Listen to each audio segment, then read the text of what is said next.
Hemos hablado de esto y hemos sentido morbo ante el tema. Hemos silenciado, hemos pintado sobre él, hemos hecho canciones sobre él y en toda esta vorágine de emociones que causan los temas como este, hemos aprendido a aceptar el lado más crudo y más humano de él. Y de pronto parece que hemos aprendido a abrazar este otro lado de nuestra humanidad. Este otro lado que presta más atención a los tendones que permiten movilidad, a los músculos que nos vuelven fuertes, al esqueleto que nos sostiene y a los órganos que trabajan para algo más grande. Y dentro de todo esto hemos aprendido a ver más allá. Pero en todo esto hay un lado bastante curioso, porque en los últimos años una nueva ola de fascinación ha unido las redes sociales, el surgimiento de obras cinematográficas, pinturas y música que ha puesto más atención sobre este tema. Y curiosamente, hay un debate que casi no se ha discutido lo suficiente, casi dado por sentado, sin que se refute, y es el cómo es que las mujeres son quienes encuentran el más puro núcleo del amor dentro de esto. Y siento que sí es algo que debemos de hablar. O sea, ¿por qué las mujeres tendemos a mirar más el amor a través de esto? Y es que la creciente identificación de muchas mujeres con esta metáfora en la cultura contemporánea no responde a una fascinación particular por la violencia, sino a algo más complejo, que esta metáfora expresa con algo de crudeza excepcional a una experiencia históricamente asociada a la feminidad. Es decir, como esta expectativa de amar hasta el punto de ser consumidas, incorporadas o desaparecer dentro del otro. Y en este sentido, este acto podría revelar la violencia que durante años ha permanecido normalizada en ciertos ideales de amor.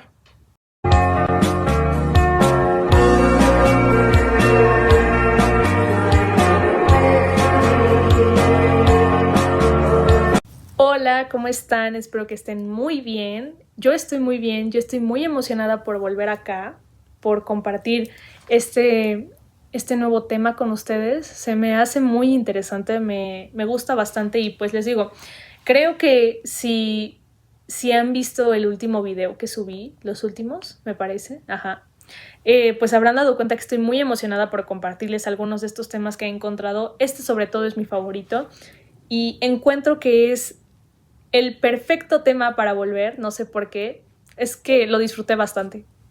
Pero sí es muy pesado, es muy denso y es muy rico. Entonces, pues nada, espero que les guste tanto como a mí, que se queden conmigo hasta el final y que me tengan un poco de paciencia también, porque les digo, hace mucho que no hablo frente a cámara y no hablo de esta manera tan compleja, ¿no? O sea, bueno, explicando todos estos temas.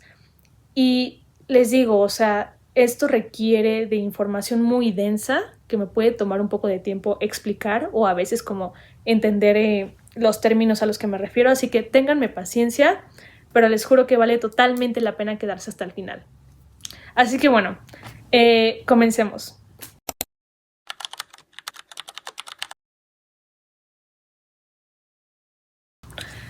Entonces, antes de adentrarnos en esta relación de las mujeres con este tema, quiero comenzar por sentar las bases de cada uno para tener una mejor comprensión de esta asociación entre el individuo y el acto, ¿no? Porque si es un poquito crudo, entonces creo que hay que irnos adentrando poco a poco para así tener como más entendimiento de esto, porque al final del día esto no tiene que ver con el acto físico, ¿no? Con este acto cruel que la mayoría de las veces se nos pinta, tiene que ver con algo un poco más metafísico, más espiritual y con una cuestión muchísimo más emocional, ¿no? O sea, como lo hemos visto incluso en esta subcultura que se ha creado alrededor de este tema, ¿no? Tan poético y literario y cinematográfico y artístico. Entonces, bueno, comencemos.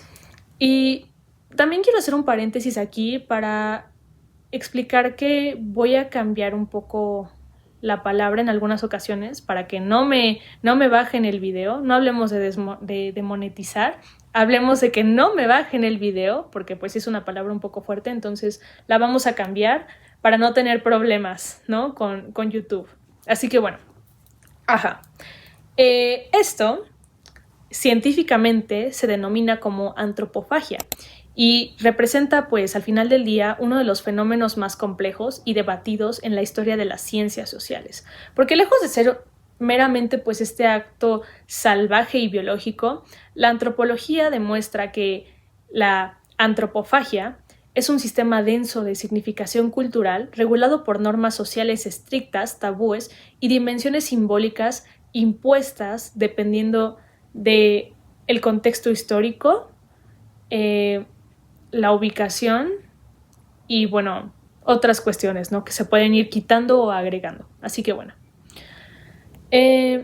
La antropofagia se define como el acto institucionalizado de consumir carne, órganos, fluidos o huesos de seres de la misma especie. Los antropólogos recalcan que este acto casi nunca es indiscriminado, es decir, que no responde a un impulso de crueldad, sino que se ejecuta dentro de un marco cosmológico, Dios mío, qué oso, perdón, y social que define detalladamente quién puede ser consumido, quién puede consumir y bajo qué circunstancias específicas se puede realizar este acto. Entonces, empecemos a hablar sobre la antropofagia ritual, que esta se constituye como una práctica mística casi siempre orientada a la mediación entre el mundo de los vivos y el de los muertos, los ancestros o las deidades. En esta situación, pues, no es que se consuma el cuerpo por su valor nutricional, sino que se consume por sus propiedades metafísicas, ¿no? El ritual regula la preparación del cuerpo y distribuye las porciones según el parentesco o el estatus político, operando como un mecanismo que reordena y limpia el tejido social tras una pérdida o una victoria de guerra. Un ejemplo de esto podría ser la de los aztecas, aquí en México, esta civilización prehispánica que realizaba el controversial pozole humano. Y bueno, esto les dio cierta fama de salvajes, no solo hoy en día, sino incluso en su tiempo. Los aztecas pues eran considerados una tribu salvaje antes de conquistar pues a las civilizaciones que yacían en el Valle de México, ¿no? Ahora la Ciudad de México. Y bueno, ellos realizaban este pozole como parte de un ritual de sacrificio y consagración, casi como una unción entre el mundo físico, sacrificando pues al ser humano, y al Dios al que se le ofrece el sacrificio, ¿no? Se hacía como esta unión.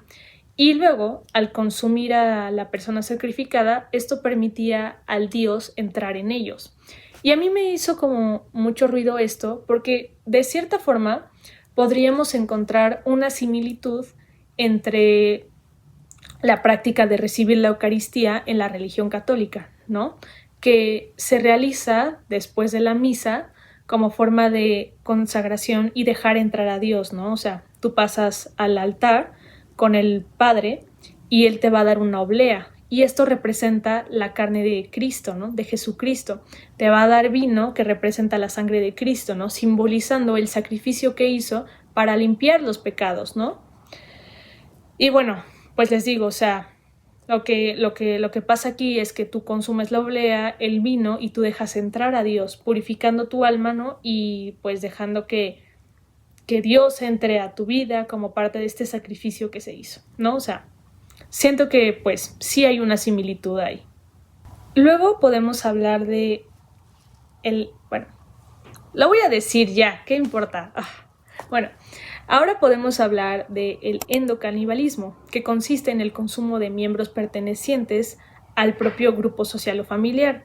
Y este es un rito casi siempre pues funerario pacífico en el que el propósito es retener la fuerza vital, la memoria o el alma del fallecido dentro de la comunidad, evitando que el espíritu quede pues errante o desamparado. Después tenemos al exocanibalismo, que consiste en la ingesta de individuos externos del grupo. Generalmente pues serían como enemigos de guerra o prisioneros, y esta es una extensión de la violencia política y militar. porque pues sus objetivos principales son humillar profundamente al adversario, absorber estas virtudes de guerra, no sé, ya sea su fuerza, su valentía, su inteligencia, y también es para pues neutralizar permanentemente esta amenaza dentro del entorno.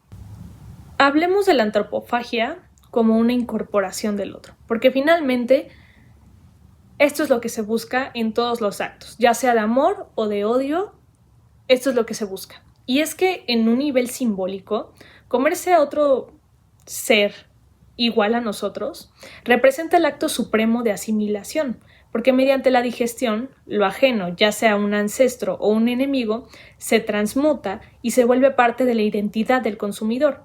Es así que el cuerpo ingerido pierde su individualidad externa para nutrir o fortalecer a la identidad que lo está consumiendo, ¿no? O sea, se fortalece ya sea de forma biológica o espiritual, o bueno, del individuo o de la colectividad que lo consume.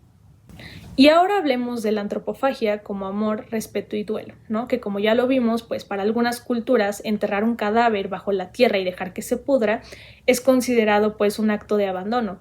Y bajo este contexto, el endocanibalismo entra como una tradición funeraria que busca manifestar un amor profundo de compasión y de piedad filial hacia los parientes que ya no se encuentran con nosotros.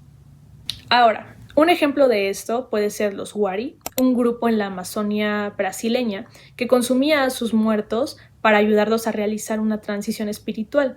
Así, al albergar los restos de sus propios difuntos, los familiares mitigaban el dolor del duelo al sentir que el fallecido continuaba con ellos, ¿no? Acompañándolos y evitando la desaparición de su memoria.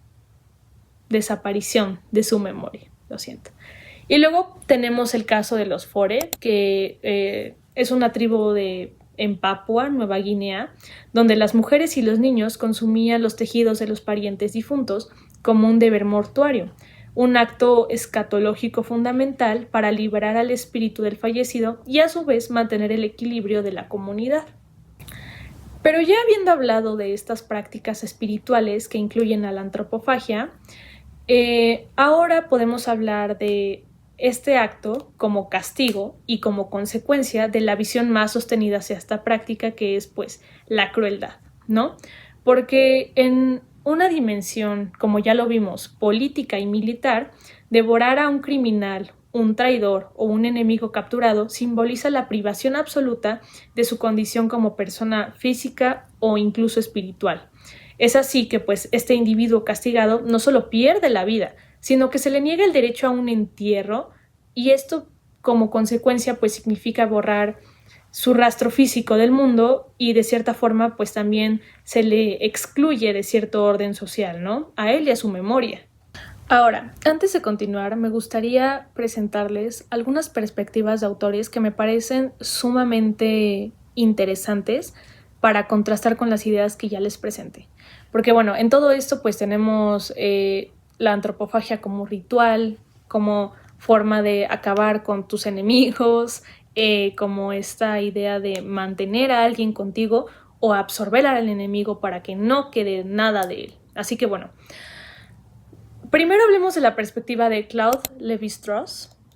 Sí lo dije bien. Ay, no sé, es que solo los leo, entonces no sé cómo se pronuncian sus nombres, pero bueno.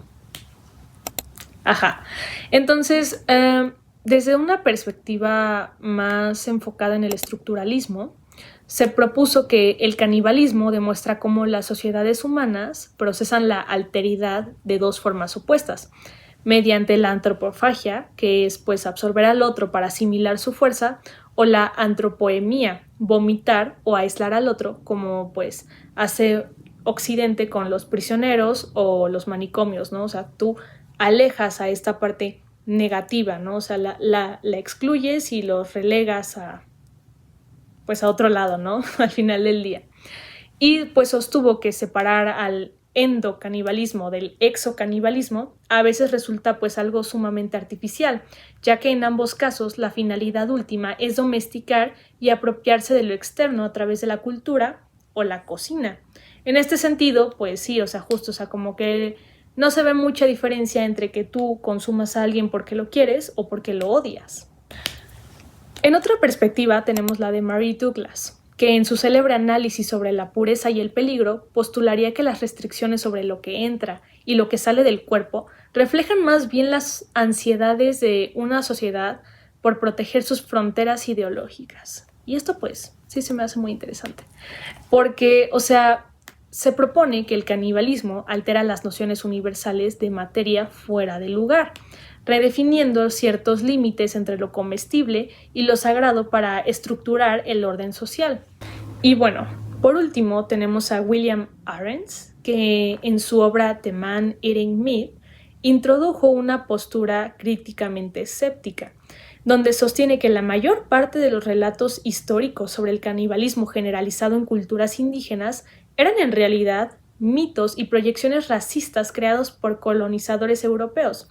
Y bueno, en esto, pues, según Ahrens, etiquetar al otro como un consumidor de otros, por así decirlo, servía como esta justificación moral e ideológica para someterlos, esclavizarlos o despojarlos de sus tierras. Y esto me parece muy interesante porque entiendo su punto, ¿sabes? O sea, como, claro, ¿no? O sea, en el sentido en el que, bueno, esta cultura en la que se vivía esta esclavitud no se asociaba a una persona esclavizada como un igual, ¿no? ¿Y cómo hacías eso? Reduciéndolo a actos salvajes, ¿no? Y la cosa es que les digo, o sea, la antropofagia está vista muchas veces, o sea, bueno, incluso hoy en día está vista como este acto salvaje, ¿no? Sin entender como a lo mejor estas prácticas que van más allá de lo físico. Entonces, sí creo que podemos ver un resultado ahí sobre nuestra perspectiva sobre este acto y también sobre algunas otras cuestiones históricas.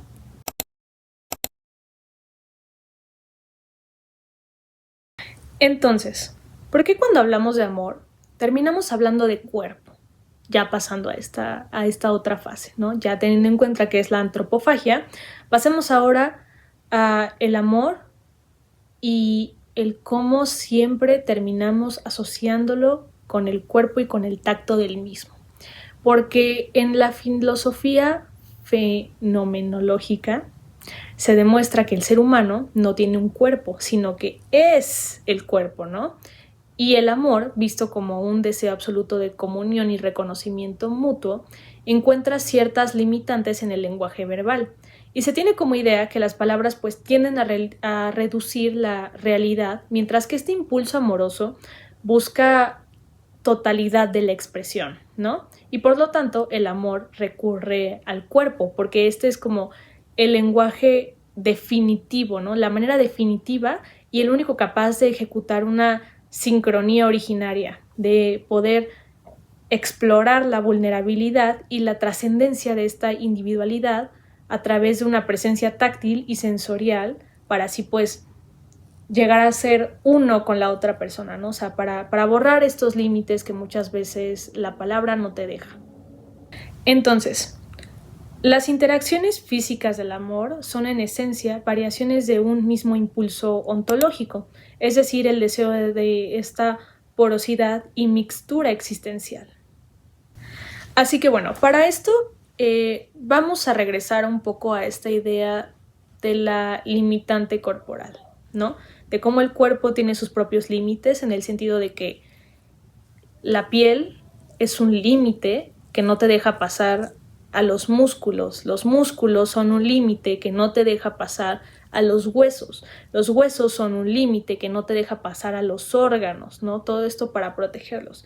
Pero estos límites son atravesados por ciertos orificios de nuestro cuerpo, ¿no? O sea, ya sea la oreja, la boca, la nariz, o sea, como todo este tipo de orificios son los que permiten la entrada a lo más profundo de nosotros, ¿no? Y bajo esta explicación, por ejemplo, besar. El beso representa la abolición de esta distancia física elemental cuando estás con una persona, ¿no? Porque al besar la boca, que es simultáneamente un órgano de lenguaje, de nutrición, incluso de respiración, se convierte en una zona de umbral donde los sujetos se devoran y dan y reciben mutuamente, ¿no? Ajá. Y bueno, pues aquí ocurre pues un contacto de mucosas internas expuestas hacia el exterior y es un acto donde el adentro y el afuera pierden estos límites físicos que estábamos hablando ahorita.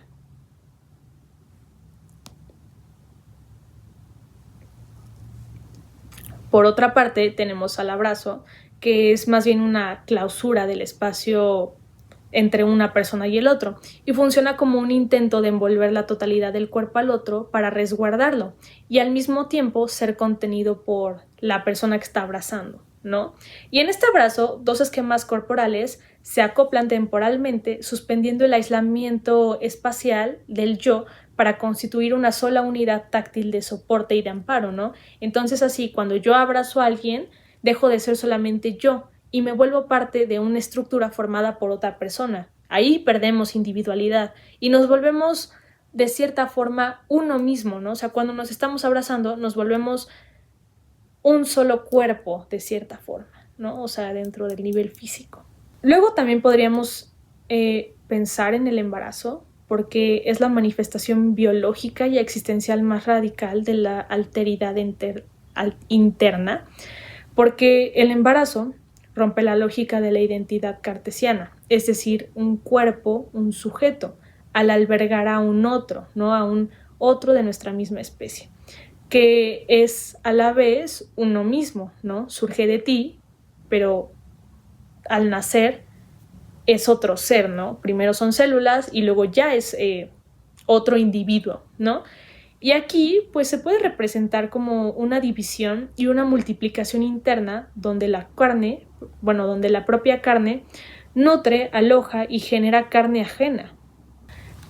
Y ya después del embarazo ocurre lo que es pues el cuidado del ser ajeno, ¿no? Bueno, del ser externo, de lo que una persona produjo de sí misma, ¿no? Y al cuidar de esta persona, pues naturalmente surge lo que viene siendo la lactancia, ¿no?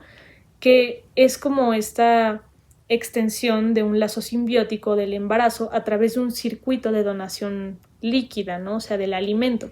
Porque en la lactancia el cuerpo de la madre continúa operando como la fuente de vida externa, disolviendo esta frontera entre el alimento, el cuerpo que da y el cuerpo que recibe. Es como este diálogo que es somático, afectivo y preverbal. Está ahí, busca cuidar, busca alimentar y como en el embarazo, el cuerpo alimentó al individuo y al salir lo sigue alimentando, ¿no? O sea, sigue habiendo, como les digo, al final del día este lazo, este puente entre uno y otro, y así como en un abrazo, en algún punto deja de ser un individuo otro y se vuelven uno.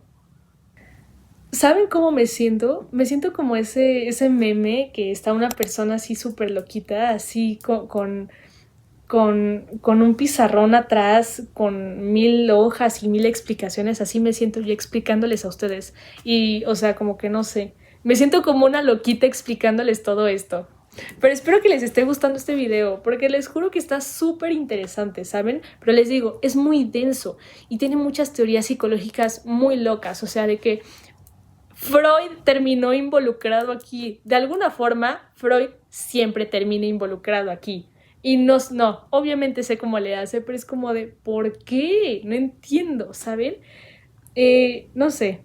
No es que no quisiera ponerlo, obviamente no. O sea, al final del día esta es investigación, es conocimiento, tenemos que dar a conocer de estos temas y así, pero no sé. Me da mucha risa que siempre está ahí, ¿saben? Es como si estuviera en esa esquina de allá, viendo desde lejos, esperando a decir, yo tenía razón, no sé. Y yo aquí entrando en crisis. Ok, bueno, continuemos. Ahora, pasemos a hablar de la sexualidad, porque esta experiencia que se vive mediante la sexualidad es el escenario cumbre de la transgresión de los límites de la individualidad, ¿no? O sea, es decir, no busca únicamente la reproducción o el placer mecánico entre un cuerpo y otro, sino la desposesión del propio yo, es decir, los cuerpos se abren, entran uno en el otro, y se exponen a una vulnerabilidad radical en la que el sujeto se experimenta a sí mismo a través del placer del otro. Y volvemos a lo mismo.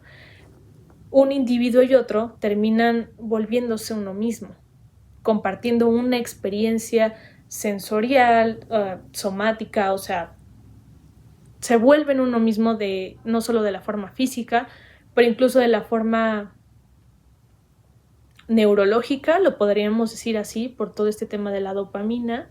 Entonces sí, o sea, experimentan lo mismo y sienten un placer al mismo tiempo, ¿no? Y sienten placer cuando ven al otro sentir placer. Ok, sí. Y bueno, por último quiero hablar de algo un poco más sencillo que podría ser el comer juntos. Porque aunque suene un poco simple y un poco fuera de lugar, el simple acto de compartir la mesa conecta al plano biológico con el simbólico, porque el comer los mismos alimentos en el mismo espacio con cierta persona, esperen, se me fue la idea. Un minuto. Ya volví. Ajá. Las personas que, bueno, están en la mesa, los comensales, introducen el exterior, es decir, la comida, a sus respectivos interiores de forma simultánea, ¿no? O sea, tú comes a la vez con una persona. Y este pues es un acto comunitario que busca mezclar cuerpos indirectamente, transformando la necesidad de supervivencia en un rito de cohesión, filiación y efecto compartido. Y bueno, este tema se me hace muy interesante porque yo creo que sí es un acto muy íntimo y no creo ser la única, yo creo que todo el mundo lo sabe. Al final del día es muy especial comer con alguien. No importa si tú comes diario con tu familia, cuando dejes de hacerlo, no puedes evitar sentir esa desconexión y esa ausencia de esas personas, porque comer es un acto íntimo, ¿no? E incluso, por ejemplo, podríamos pensar en los animales. Cuando los animales comen, se toman un momento para ser vulnerables y alimentarse, ¿no? Y nutrirse. Entonces, en ese momento, una parte de ellos se desconecta y deja de estar como a la defensiva y deja de estar como tan consciente de su entorno, ¿no? Y en todo esto, un animal puede estar compartiendo como ese espacio con otros seres iguales a él, ¿no? O sea, un ejemplo de esto puede ser, no sé, una jauría de lobos o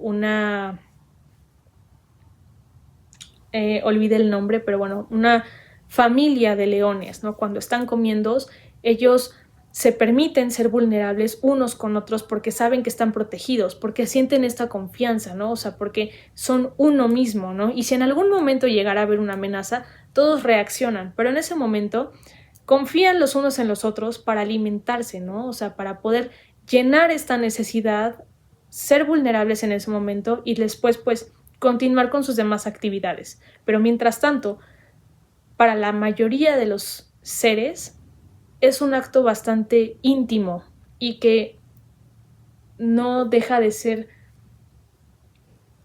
un acto de vulnerabilidad de nosotros, ¿saben? Entonces, es especial, o sea, a lo que quiero llegar es especial y que si bien tú puedes comer con un desconocido frente a ti, no va a ser lo mismo que si tú comes con tu familia, ¿no? No vas a tener la misma confianza y no va a existir ese momento de vulnerabilidad que compartes con ellos.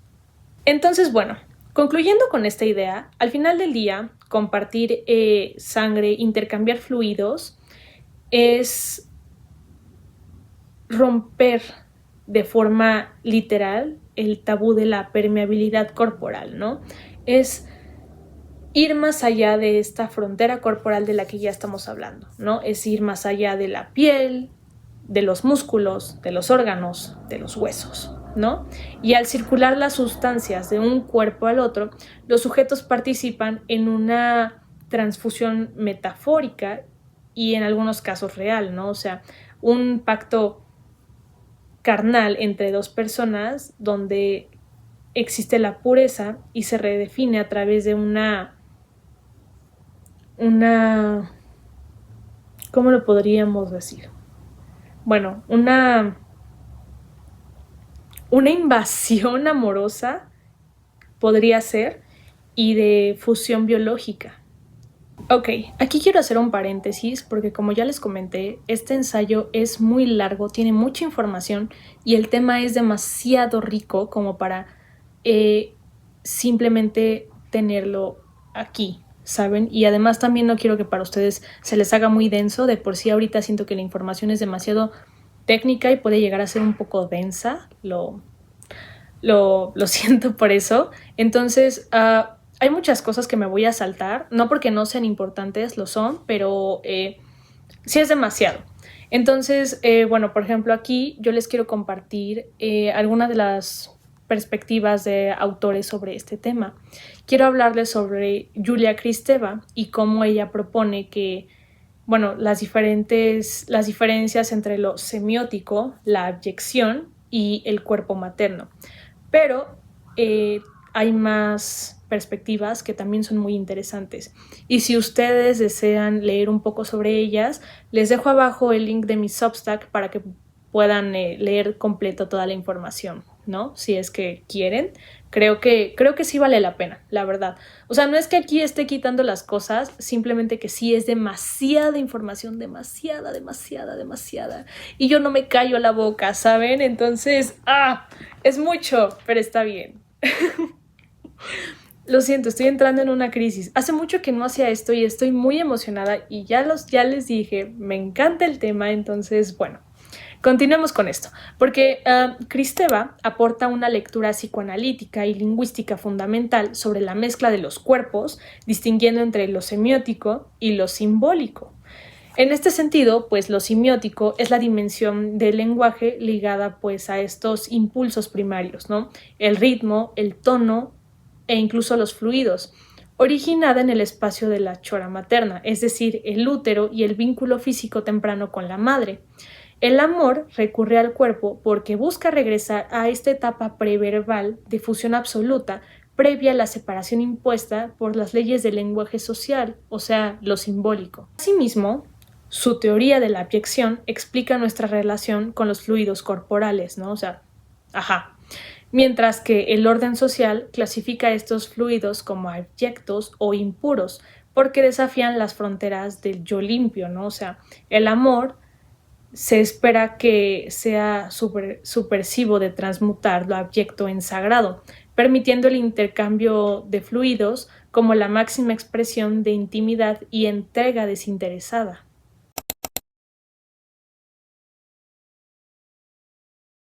Desde la lingüística cognitiva, George Lakoff y Mark Johnson definen que nuestro pensamiento abstracto está estructurado por metáforas basadas en nuestra experiencia física directa. En este sentido, el lenguaje amoroso y alimentario responden a la metáfora de el deseo es hambre. Entonces, para entender esto, hay que empezar por ver que primero tenemos que llegar a la asimilación del objeto. Tanto el hambre como el deseo erótico o sexual surgen ante la ausencia de algo, y en ambos estados la manera definitiva de resolver esta ausencia es la apropiación e introducción del objeto externo hacia el interior del sujeto que siente esta ausencia o necesidad. Y decir, por ejemplo, te quiero comer es la traducción verbal de la necesidad de fusionarse con el otro, en ambos casos. Y después podemos ver la semántica de la devoración. En frases como me consumes, me devoras, cambian el rol del sujeto y lo sitúan como un supuesto alimento, ¿no? O sea, Y en la gramática del amor, ser devorado por el otro implica una entrega total donde el yo individual renuncia a esta soberanía para ser asimilado por el ser amado, perdiendo las fronteras de la propia individualidad en el proceso de absorción mutua. Entonces en esto, pues, si bien es amoroso, si bien no nos estamos poniendo como una hamburguesa, la realidad es que, de cierta forma, del amor surge la necesidad de volvernos parte del otro, ¿no? O que el otro se vuelva parte de nosotros. Y bueno, teniendo en cuenta lo que hablamos sobre los besos, el abrazo, el embarazo o la lactancia, aquí tenemos que volver a sacar el tema de la maternidad y de la lactancia, porque en el psicoanálisis y la psicología del... Porque en el psicoanálisis y la psicología del desarrollo se demuestra que el primer contacto afectivo que experimenta un ser humano después de nacer es a través de la boca. En este sentido, pues justo, pensemos en un recién nacido. Lo primero que va a experimentar del mundo es la calidez de sus padres, ¿no? Al nacer, ¿qué se hace primero? Buscar que esté cerca de la madre, ¿no? Sentir a este ser con el que ha estado y con el que ha sido, de hecho, uno mismo durante esos 9 meses de formación, ¿no? Y pues sí, sienten la calidez de sus padres y aunque como todo ser tiene pues más de una necesidad, no es la única que tiene, la cercanía con sus padres, lo cierto es que lo más importante pues sí termina siendo ser alimentado, ¿no? Por lo menos físicamente.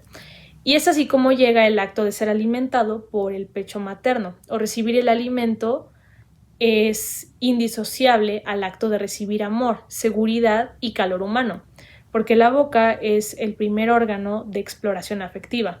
Por ello, en la adultez, cuando una persona experimenta un deseo amoroso intenso, la psique regresa inconscientemente a esta memoria donde amar y ser alimentado pueden llegar a ser la misma experiencia. Y es aquí donde viene nuestro querido Sigmund Freud, junto con Melanie Klein, donde explicaron que el amor temprano contiene una dimensión de agresión oral o un impulso más bien canibalístico, porque desear al objeto de amor implica el impulso de morderlo o tragarlo para asegurar que nunca se va a marchar. Las expresiones como eres delicioso o te comería a besos son manifestaciones subliminadas o socialmente aceptadas de este deseo de incorporación física inconsciente. En este sentido, en el que la neurociencia aporta información que me parece fundamental para seguir con este tema, y es que el deseo sexual, el enamoramiento y el hambre activan exactamente las mismas regiones subcorticales del cerebro y dependen del mismo neurotransmisor, la dopamina. El cerebro procesa la búsqueda de una pareja de la misma forma en la que procesa la búsqueda del alimento para vivir. Entonces, aquí vamos a hablar del hipotálamo como este núcleo central, la vía mesolímbica, el circuito dopaminérgico, y la ínsula anterior. Iba a decir insulina, pero no, la ínsula anterior. Estos tres, así que bueno, vamos a irnos un poquito más técnicos, espero que me logre explicar lo suficiente, ¿saben? Porque sí es muy técnico esta parte y yo no soy Robert Sapolsky, entonces no sé cómo vaya a explicar todo esto, pero bueno. Empezando con el hipotálamo, hablando de él como este núcleo central, esta estructura subcortical es el regulador maestro de funciones homeostáticas del organismo. Es decir, el hipotálamo lateral no solo controla el hambre, la sed y los niveles de energía, sino que también orquesta la conducta sexual, el apareamiento y las respuestas emocionales periféricas. Al compartir este centro de comando, las sensaciones del apetito biológico y el apetito erótico se entrelazan fisiológicamente y de cierta forma uno no podría en algún momento incluso podríamos pensar que tal vez no lograríamos diferenciar entre una necesidad y otra. No es tan alocado pensar en eso, ¿saben? Por otra parte, tenemos a la vía mesolímbica, que es el circuito dopaminérgico. Y es que cuando una persona experimenta hambre o este deseo erótico, el área tegmental ventral, ATV, bombea ráfagas masivas de dopamina hacia el núcleo accumbens. La dopamina no produce el placer final, sino la prominencia de incentivo, es decir, la fijación obsesiva, la urgencia y la motivación extrema por conseguir el objeto deseado. Y el cerebro utiliza el mismo mecanismo químico para obligar al individuo a buscar comida y para impulsar a buscar una pareja. Y por último, la ínsula anterior es esta región de la corteza cerebral que se encarga de la interocepción,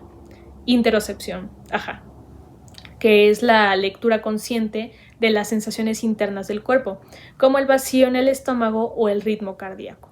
Es controlado por esta parte. Los estudios de neuroimagen demuestran que la ínsula se enciende de forma idéntica cuando el individuo experimenta un antojo visceral por alimento altamente calórico y cuando experimenta un deseo sexual ardiente hacia otra persona. Para la corteza cerebral, la experiencia somática de la necesidad amorosa es codificada como una forma de inanición que solo se sacía con la presencia del otro.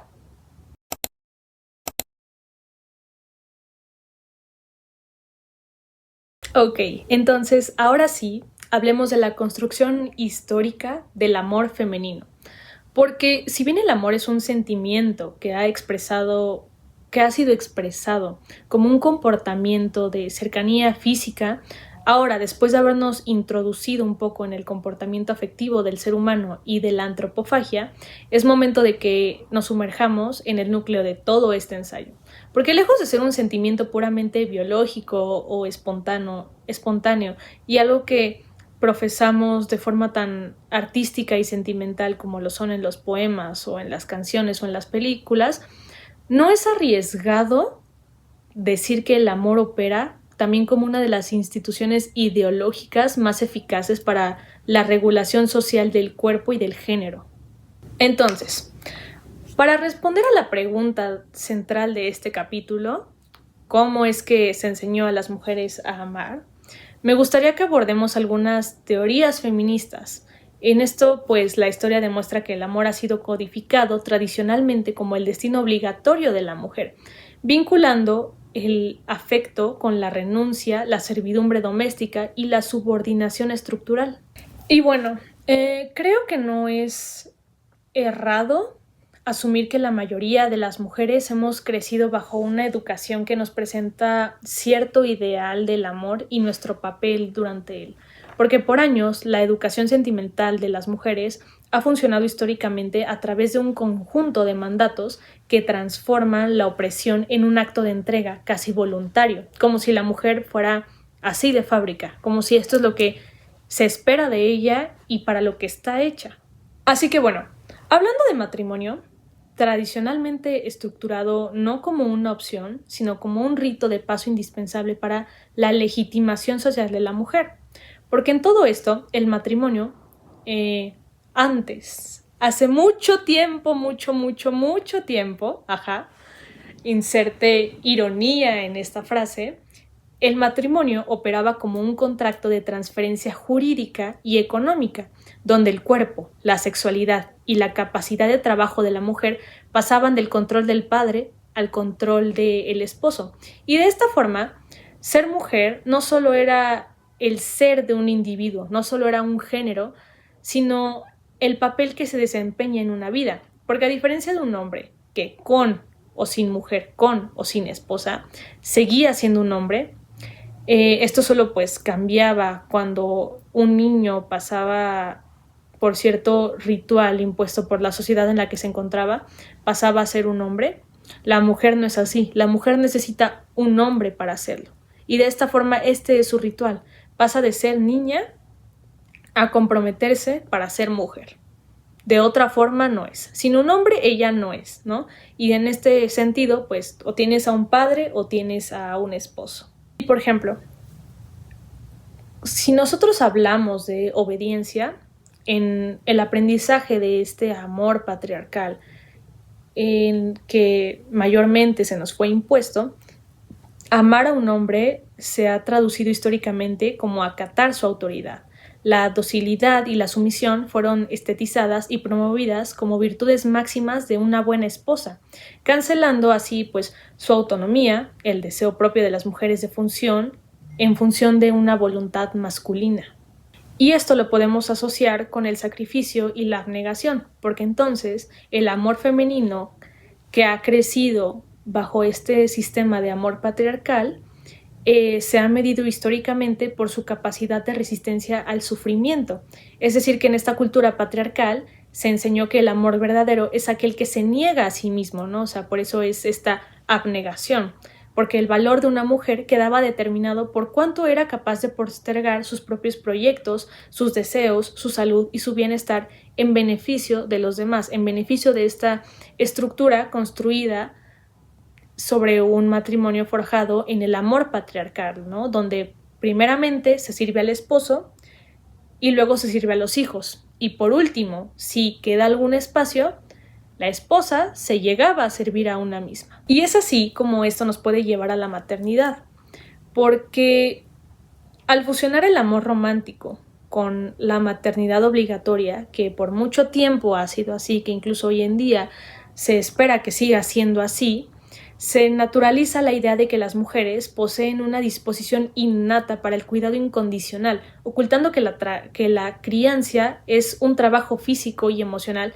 extenuante que sostiene la sociedad, pero aún así se espera a las mujeres que lo hagan. Y de hecho, podemos hablar de incluso este instinto maternal que se espera que todas las mujeres tengan, pero que curiosamente no se espera de los hombres. No se espera que los hombres sepan cargar a su hijo por primera vez, pero sí se espera que las mujeres, desde el primer momento en el que se les tiene, sepan cómo cargarlo y sepan cómo tratarlo, porque eso es lo que se espera de ellas. No es lo mismo lo que se espera de una mujer dentro de la maternidad y dentro de la crianza de los hijos que lo que se espera del hombre, para nada, ¿no? O sea, porque en un contexto, siendo mujer, se espera que tú tengas ese instinto filial y maternal. Y en el de los hombres no solo no se espera, sino que se les tiene paciencia. Y si no lo logran, está bien, porque su lugar dentro de la familia quizás no era convivir tanto con los niños, pero trabajar para traer el pan en la mesa, ¿saben? Y que de esto vamos a hablar más adelante, pero bueno. Siguiendo con el amor romántico, funciona como este gran dispositivo mitológico del patriarcado, porque a través de la literatura, el cine y las narrativas culturales se romantiza el sufrimiento, los celos y la pérdida de la identidad incluso, porque este mito de amor romántico vende la ilusión de la completud a través de la pareja, es decir, desarmando esta resistencia política de las mujeres para hacerlas desear su propia subordinación, ¿no? O sea, porque muchas veces este final feliz se encuentra cuando te casas con el amor de tu vida. Pero ¿por qué tiene que ser así tu amor feliz? ¿Por qué no puede ser un intermedio en tu vida para tú realizarte como individuo, ¿no? O sea, ¿por qué no puede ser así? Porque en muchas ocasiones este es el final que se espera de las mujeres. Y simplemente es cuestión de ver las películas que se nos presentaban de niños, ¿no? Generalmente las películas para las niñas eran sobre princesas. ¿Y cuál era el final feliz de las princesas? Al lado de su esposo, casadas con el amor de su vida. Sí, siendo reina del reino mágico, pero principalmente porque se casaron. A diferencia de las películas que eran dirigidas para niños, que eran más bien como de superhéroes, ¿no? ¿Cuál era el final feliz de los superhéroes? Sí con la chica, sí consiguiendo a la chica, pero más que nada salvando al mundo. Porque Spider-Man, antes de quedar con Mary Jane, salvó al mundo. Creo que no fue el mejor ejemplo, porque desafortunadamente Spider-Man no logra tener finales felices. Ok, no fue tan buen ejemplo, pero ustedes entienden de lo que hablo. Y bueno, habiendo hablado de matrimonio, de amor romántico, de maternidad, hablemos ahora de la dependencia económica, porque el amor y el matrimonio fueron durante siglos las únicas estrategias de supervivencia material disponibles para las mujeres, porque para ser mujeres dependían de un hombre que legitimara esta situación, ¿no? Tú siendo mujer solo podías depender de tu padre y de tu esposo, y de hecho, tú eras una niña en el cuidado de tu padre, y luego te volvías mujer bajo el cuidado de tu esposo. Era lo único lo que había en esta situación. Y entonces, pues les digo, el matrimonio fue durante siglos las únicas estrategias de supervivencia material disponibles para las mujeres, porque al tener prohibido el acceso a la propiedad, la educación superior y el trabajo remunerado, la vulnerabilidad económica forzó a una asimetría estructural, donde las mujeres debían aprender a amar y complacer a sus proveedores para garantizar esta subsistencia y la de sus hijos. Simone de Beauvoir, en su libro El segundo sexo, dedica un capítulo, el de La enamorada, a explicar que mientras el hombre es educado para ser un sujeto soberano que actúa en el mundo, la mujer es confinada a la inmanencia. Y con esto, al no permitírsele trascender por sí misma, la mujer busca la trascendencia de manera vicaria, es decir, entregándose a un hombre que diviniza. Para la mujer, el amor es una alineación total, una religión en la que abdica de su libertad, de su yo y de su soberanía para convertirse en el reflejo del varón. Beauvoir denuncia que lo que el patriarcado llama amor en la mujer es en realidad una asimilación destructiva donde ella se disuelve en el otro. ¿Vieron? Les dije, we are into something, just let me cook, ¿ok? Déjenme cocinar. Aquí estamos, no se preocupen. ¡Ay, es que les digo, qué emoción! Me encanta este tema, ya les dije, perdón, pero estoy tan encantada con esto. Les juro que no sé, o sea, es como casi increíble que a mi cerebro se le haya ocurrido hablar de esto, ¿saben? O sea, a ese nivel, así estoy. O sea, wow, me encanta. Pero bueno, entonces, o sea, bueno, para definir un poco lo que Beauvoir quería hablar sobre este capítulo, podríamos incluso hablar sobre esta célebre frase que dice que detrás de un gran hombre hay una gran mujer, porque así se le presenta históricamente hablando a la mujer dentro del matrimonio. Ella no es sin un hombre, esto es lo que se pretende denunciar. Ella no puede trascender en el mundo como ella, sino como una extensión de su esposo, ¿no? Ella se vuelve un ser abnegado que no crece por sí misma, pero crece a través de su esposo. Y bueno, en todo esto también me gustaría hablar y complementar un poco la idea de Beauvoir con la idea de Bell Hooks en Everything About Love, porque justamente Hooks argumenta que las mujeres igualmente se les enseñó a amar, igualmente no se les enseñó a amar, sino más bien a someterse y a realizar este trabajo emocional de cuidar, y propone que el amor exige mutualidad, respeto, vulnerabilidad y sobre todo justicia, porque para Hooks este amor no es un sentimiento pasivo de apego, sino una acción transformadora y una práctica de libertad que desmantela el pensamiento de dominación racial, de clase y de género. Entonces aquí podemos ver cómo podemos complementar la idea de Beauvoir de que la mujer es a través del hombre y de cómo Bell Hooks sostiene que históricamente esto ha sido así, pero que en realidad el amor es una cuestión de crecimiento mutuo y de igualdad entre los individuos amándose y que no puedes tú someter a un ser y llamar a eso amor. No es amor, es subordinación, es abnegación y es en todo caso la eliminación del otro y de cierta forma consumir al otro para ser parte de uno mismo. Antropofagia.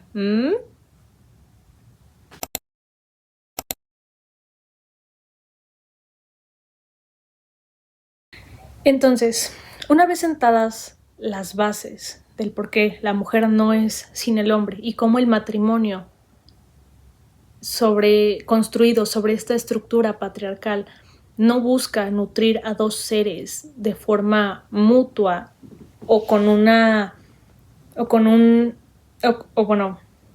que sea en una relación simétrica, sino que más bien es asimétrica. Ahora pues hay que hablar como de las consecuencias que conllevan el sacrificio de la mujer dentro de esta institución que busca subordinarlas y la propia abnegación de ellas.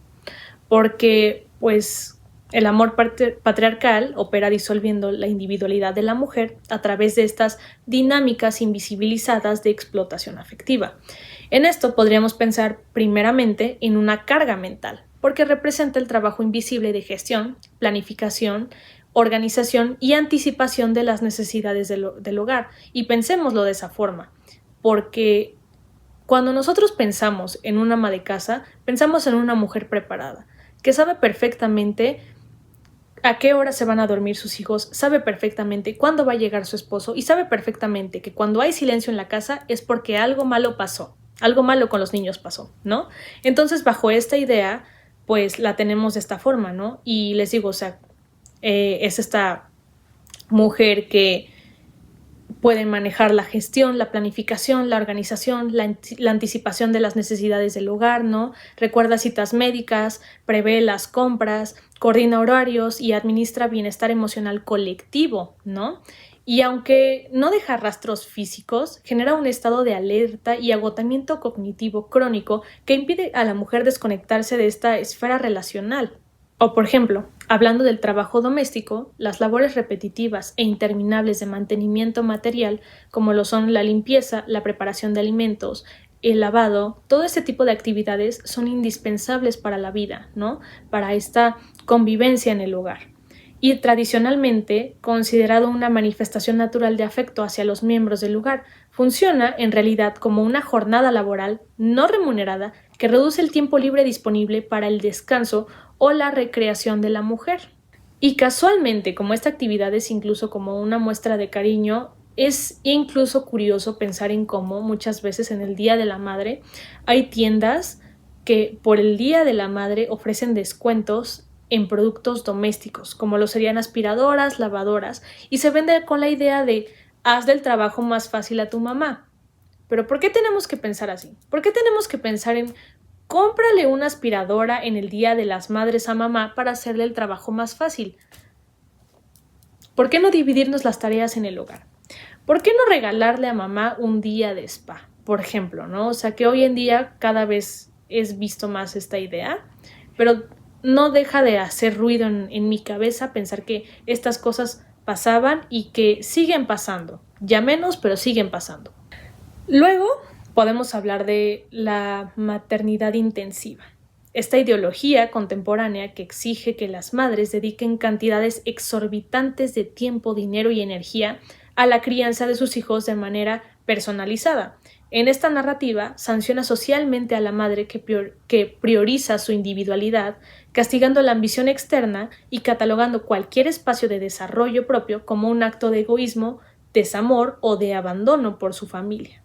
Y entonces es aquí donde llega la renuncia profesional, consecuencia estructural de la asimetría en los cuidados, porque al no exigir una corresponsabilidad real ni sistemas públicos de cuidado realmente accesibles, la llegada de los hijos obliga sistemáticamente a las mujeres a modificar sus trayectorias laborales, reduciendo jornadas, aceptando empleos informales con menor remuneración o abandonando por completo el mercado de trabajo asalariado. Bueno, finalmente, lo que tienen en común todos estos actos es la complacencia y el cuidado emocional. El mandato de ser para otros, un altruismo casi obligatorio, porque se le enseña a las mujeres a modular su carácter para no generar tensiones, actuando como amortiguadores de los conflictos familiares y asumiendo la responsabilidad del equilibrio emocional de la pareja y los hijos. Y esto, de cierta forma, sí termina anulando la expresión de su propia frustración, ira y deseos insatisfechos, porque les digo, en esta estructura familiar formada por un sistema patriarcal, primero va el esposo, luego van los hijos y al final, si se puede, en el escaso caso, se pone a uno, ¿no? Bueno, si fueras esta mujer con familia, ¿no? Te pones hasta el último. Y bueno, esta tesis de que el amor femenino se traduce en una transferencia de tiempo no es una especulación teórica, porque de acuerdo con resultados históricos y más recientes en estas encuestas nacionales sobre el uso del tiempo, como el LUT del INEGI en México, la asimetría del género de las dinámicas de vida en pareja demuestran brechas ciertamente contundentes. Por ejemplo, el desbalance del trabajo no remunerado. Las mujeres dedican 39.7 horas semanales al trabajo doméstico, de cuidados y voluntario, mientras que los hombres solo destinan 18.2 horas. Esto representa una brecha neta de 21.5 horas semanales de trabajo invisible ejecutado predominantemente bajo el imperativo del amor familiar. Y, al sumar el trabajo remunerado para el mercado y el trabajo doméstico, las mujeres enfrentan una carga total de 61.1 horas semanales, superando las 58.0 horas de los hombres. Sin embargo, el 66.8% del tiempo total de este trabajo de las mujeres es no remunerado, mientras que para los hombres el 66.7% de su tiempo se destina al mercado asalariado.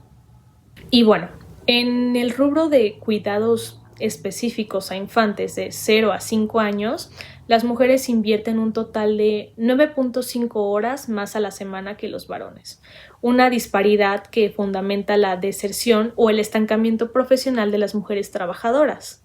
En todo esto, Adrienne Rich habla a través de sus obras sobre la maternidad como esta institución.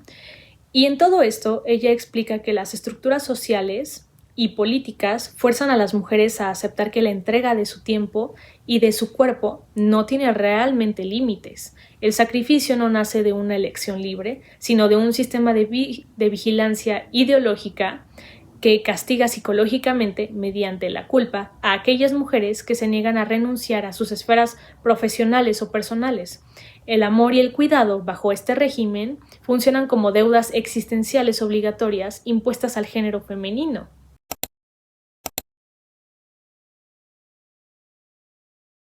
Ahora, pensemos más allá de las ciudades, pensemos más allá de nuestra vida cotidiana.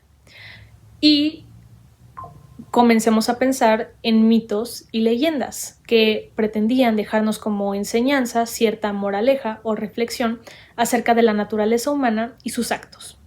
En este sentido, durante siglos, los monstruos femeninos presentados en todas estas leyendas eran mujeres que tenían hambre. Por ejemplo, las brujas, las vampiras, las sirenas, medusas, ogresas, todo este tipo de personajes mitológicos, pensemos en ellos. Y pensemos qué tienen en común, porque estos monstruos comen, desean y devoran, y finalmente son castigadas por eso. Y es que el arquetipo de monstruosidad femenina en la literatura, el mito o la historia no es un producto al azar terrorífico, es una elaborada metáfora política. Porque la crítica cultural contemporánea demuestra que el sistema patriarcal ha utilizado a la figura del monstruo para castigar y disuadir a las mujeres de cruzar la línea de la complacencia y el deseo propio. Y bueno, en esto no quiero que piensen solamente en estos monstruos, pero pensemos simplemente en los mitos griegos, ¿no? Que son como los más populares incluso hoy en día. Mitos en donde nos cuentan, por ejemplo, las numerosas aventuras amorosas de Zeus con otros seres, animales, seres mitológicos, mujeres, incluso hombres, todo lo que se encontrara a su alcance tenía una aventura con Zeus, incluso sin saberlo, ¿no? Pero en todos estos hay una cuestión bastante curiosa. Y es que, bueno, metiéndonos en toda esta mitología griega, para quien no sepa, pues Zeus es como el dios del trueno y es el rey del Olimpo, ¿no? El lugar de los dioses, ¿no? Donde ellos habitan y es el que tiene la última palabra. Y él está casado con la diosa Hera, la diosa del matrimonio, ¿no? Y les digo, él tiene sus aventuras amorosas, es demasiado infiel con cualquier cosa que se le ponga en el camino, ¿no? Y cuando se trata de aventuras con mujeres, Hera siempre termina castigando a la mujer y no castiga a Zeus, ¿no? No reprende tanto a su esposo, pero sí castiga demasiado a la mujer e incluso a los frutos que nacieron de esa unión, ¿no? Entonces, pues aquí podemos ver cómo de cierta forma la mujer termina mal por cosas que incluso ella no quiso, cosas que no deseó, ¿no? O también podemos pensar, bueno, ya en esta parte de a lo mejor yéndonos un poco más para allá, podemos pensar en la historia de Medusa, ¿no? Que era esta sacerdotisa en el templo de la diosa Atenea, la diosa de la guerra, pero como de la inteligencia y la guerra, por así decirlo. Y como ella un día fue abusada por Poseidón, el dios del mar. Y ante esto, Atenea lo que hizo fue castigar a Medusa, convirtiéndola en este ser con una cabellera de serpientes y que transforma todo el que la vea en piedra, ¿no? Entonces, pues, esta es una historia bastante debatida porque sí es como raro algunas decisiones de los personajes, pero bueno, pensemos en esto. Ella no tenía la culpa y aún así fue castigada, ¿no? Entonces, bueno, volviendo al tema, mitos como estos funcionaban como un mensaje de subyugación y represión hacia la mujer, mientras que a la buena mujer se le impone el autosacrificio, la desmaterialización y el ayuno afectivo. El monstruo femenino, volviendo a estos personajes, es un personaje que representa pues la insubordinación absoluta, ¿no? Porque es la mujer que desea, que tiene apetito, ya sea sexual, intelectual, biológico, y que recurre a la devoración para saciarse, para finalmente ser castigada y humillada. Entonces, ¿qué tienen en común? Bueno, los monstruos femeninos más emblemáticos en la historia de Occidente, por lo menos, comparten una misma anatomía simbólica, una transgresión oral y un apetito desbordado. Pensemos, por ejemplo, en las brujas. En los tratados de demonología medieval y moderna, como el Malleus Maleficarum, la bruja es descrita como un ser de insaciable apetito carnal y caníbal. El mito afirma que robaban e ingerían niños para sus aquelarres y pócimas. La bruja, en este contexto, representa el hambre de poder, el conocimiento prohibido y una sexualidad desvinculada de la reproducción patriarcal que devora el orden social de la Iglesia en ese momento.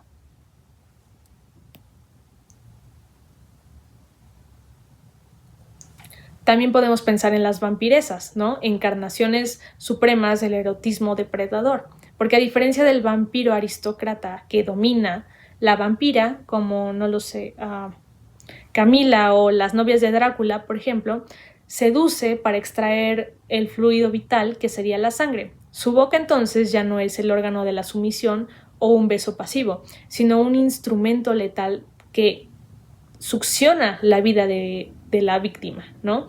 En este sentido, pues, tiene hambre de sangre, rompiendo el tabú de la pasividad sexual femenina al tomar la iniciativa del consumo físico. Y bueno, volviendo al tema de Medusa, aunque la gorgona se asocia principalmente con una mirada petrificante, su iconografía clásica incluye colmillos de jabalí, lenguas bífidas y una boca abierta que, bueno, se ve amenazante, ¿no? Pretende serlo. Y bueno, les digo, Medusa es el castigo a la belleza violada que se vuelve monstruosa. Su rostro representa la castración y el terror masculino ante una...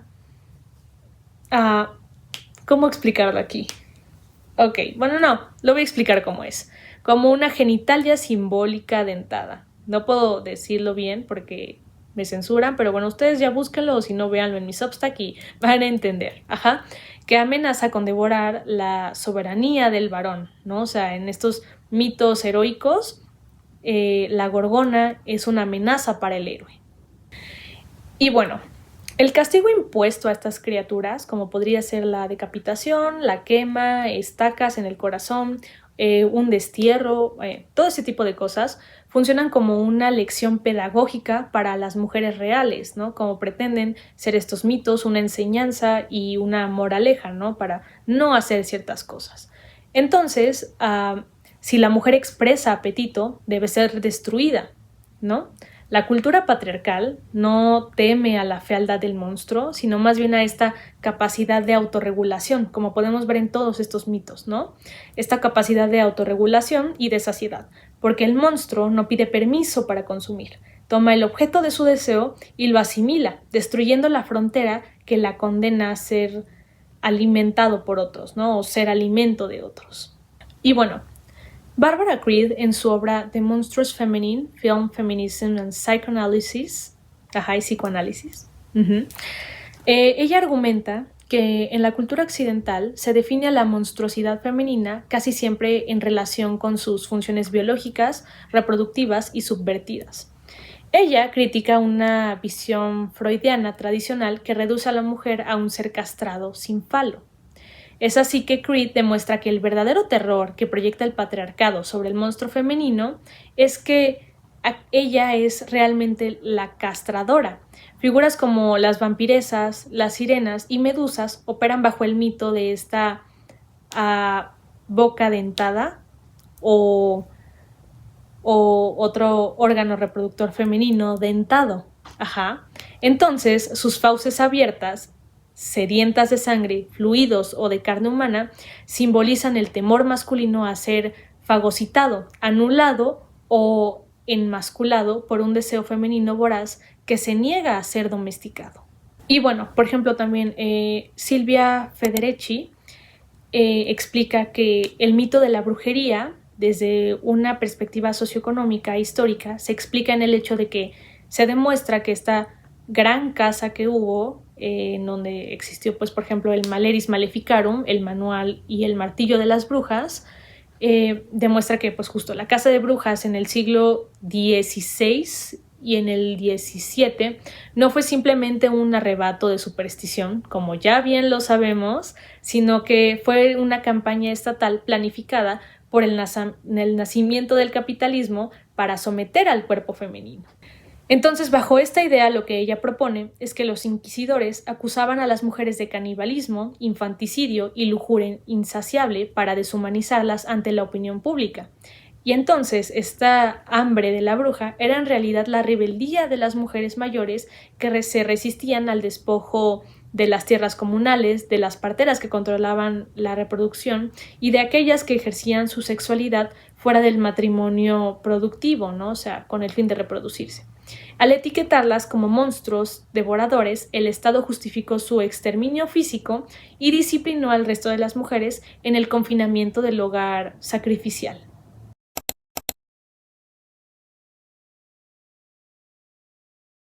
Entonces, para la mujer, ¿qué representa comer?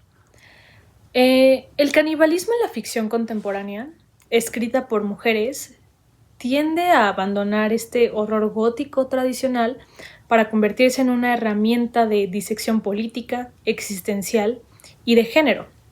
En obras de autoras contemporáneas, el acto de comer carne humana deja de ser solo una patología monstruosa o un castigo externo para transformarse en una elección radical de soberanía, una respuesta visceral al trauma y una metáfora de la resistencia contra una domesticación patriarcal. Al analizar ciertas narrativas, comer no representa únicamente un impulso salvaje, sino una manifestación simbólica precisa. Por ejemplo, en A Certain Hunger de Chelsea G. Summers, Dorothy Daniels, una refinada crítica gastronómica y asesina en serie, devora a sus amantes masculinos. En esta obra, comer representa la apropiación absoluta del poder y el placer. Summers subvierte el rol de la mujer como objeto de consumo de la mirada masculina. Aquí, la mujer entonces es el sujeto consumidor definitivo. Y comer carne humana es la epítome de la liberación hedonista y una sátira feroz al patriarcado, ¿no? Porque la mujer ya no se conforma con alimentar a los hombres, sino que ahora los convierte en su menú. También podríamos pensar un poco en The Vegetarian, porque si bien no es como tal una obra que nos presente a la antropofagia de forma tan directa o de forma definitiva con el personaje, la realidad es que la narrativa, la historia y el cómo es tratado al personaje, francamente sí se puede asociar a esta imagen de la mujer que se relaciona con el canibalismo. Porque, tras una serie de pesadillas sangrientas, Jong-hee, la protagonista, decide dejar de comer carne de manera radical. Y este es un acto que evoluciona hasta el deseo de convertirse en una planta, ¿no? Aquí rechaza toda forma de nutrición humana, primero con la carne y luego ya con los alimentos, ¿no? Entonces aquí comer representa la complicidad con la violencia estructural del mundo y la antropofagia y el consumo de carne animal son equiparados con la brutalidad patriarcal y social. Es entonces así que la renuncia de Jong-hee a comer es una huelga de hambre existencial, porque prefiere la inanición y la autodestrucción antes que continuar participando en un sistema antropofágico que devora la individualidad de las mujeres. O, por ejemplo, también podemos hablar de Bones and All, de Camille de Angelis, en donde Maren es una joven comedora que consume a las personas por las que desarrolla un afecto profundo por ella. En esta novela, comer representa una carga destructiva del trauma, la culpa y la intimidad radical. Aquí la autora pues utiliza el canibalismo como una dolorosa metáfora de relaciones humanas, en donde el miedo crónico a que amar a alguien signifique destruirlo o consumirlo por completo. El hambre de Maren es un apetito afectivo involuntario que aísla al sujeto de la sociedad. Entonces, en toda esta literatura escrita por mujeres, el acto de comer adquiere 3 dimensiones teóricas fundamentales. Primero, la inversión de la presa. Históricamente, el cuerpo femenino ha sido un territorio colonizado, un objeto a ser consumido visual, sexual y económicamente por el hombre o por el Estado.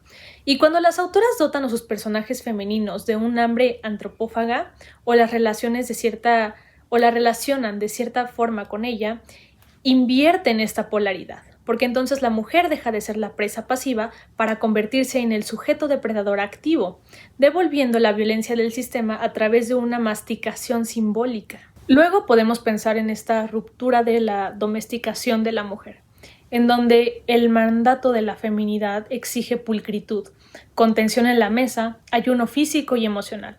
Comer carne humana es como este rechazo definitivo a los buenos modales de la opresión. Es un acto visceral, ruidoso y sangriento que dinamita el mito de la mujer abnegada y complaciente.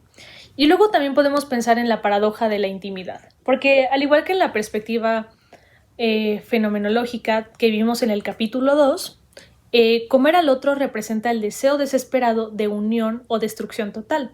Y es aquí donde las autoras demuestran que las relaciones de poder bajo el patriarcado son inherentemente caníbales son inherentemente caníbales. En este sentido, o devoras para sobrevivir o permites que el entorno te consuma en nombre del amor o de esta supervivencia.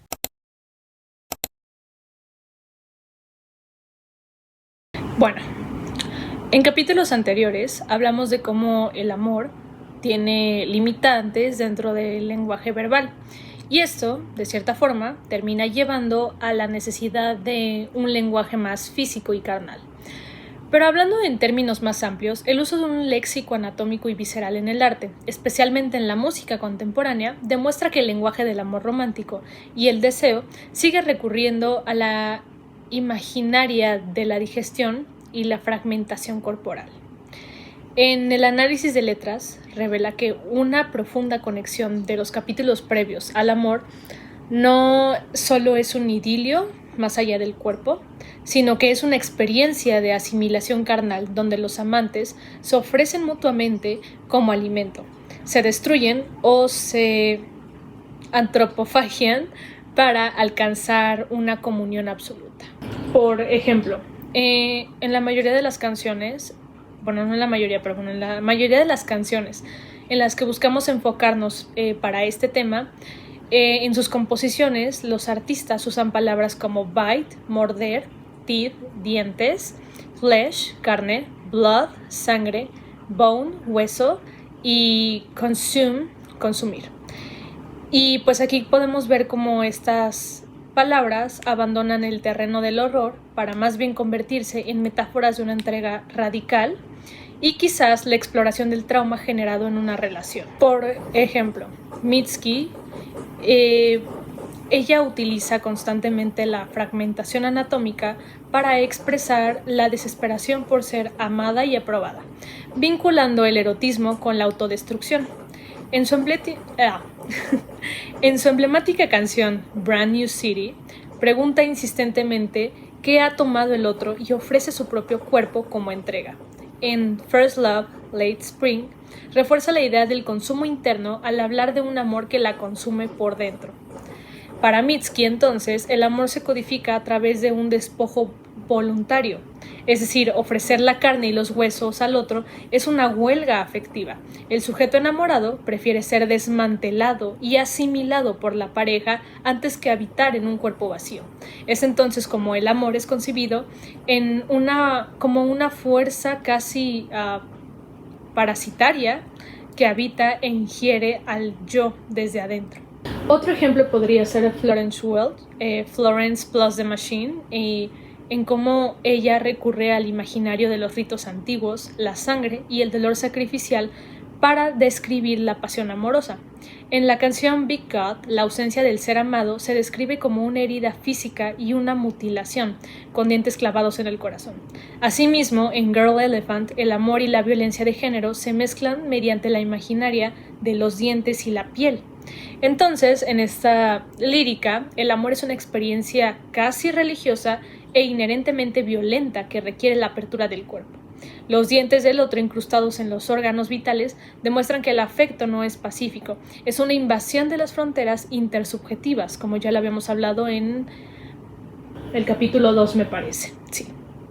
Donde pues el dolor físico es el único que llega al encuentro de la otredad para volverlo como real. Por ejemplo, podría ser el de Hozier, porque, bueno, él en su canción In a Week describe a dos amantes cuyos cuerpos comienzan a descomponerse juntos en el campo, siendo devorados por la naturaleza, transformando la putrefacción de los cuerpos en un idilio romántico. Pero también podríamos pensar en Eat Your Young, donde el hambre se convierte en una invitación y la mesa está servida. Entonces aquí Hozier podríamos decir que utiliza la metáfora de la ingesta para criticar tanto el consumo capitalista como el canibalismo emocional de las relaciones modernas, ¿no? De las relaciones de hoy en día. El amor se presenta como una mesa dispuesta, donde los cuerpos de los amantes e incluso de futuras generaciones son servidos como banquetes. Comer al otro es entonces al mismo tiempo un acto de adoración pagana y de destrucción mutua irreversible. Entonces, bueno, si bien como ya lo mencionamos, el lenguaje verbal inevitablemente termina volviéndose un límite para lo que queremos expresar con el amor, también podemos ver cómo mediante el arte y mediante el uso verbal dentro de la música podemos explorar y atravesar estas fronteras de otra forma, ¿no? No físicamente, pero sí expresar este nivel de deseo que sentimos o incluso cuestionarlo y criticarlo.